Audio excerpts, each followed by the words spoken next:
wahala nake yi.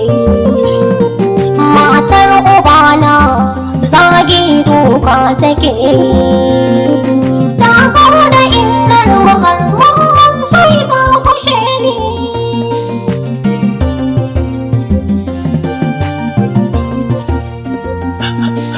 Da rayuwata kullum murna nake, kai ne uwata don komai kai kai.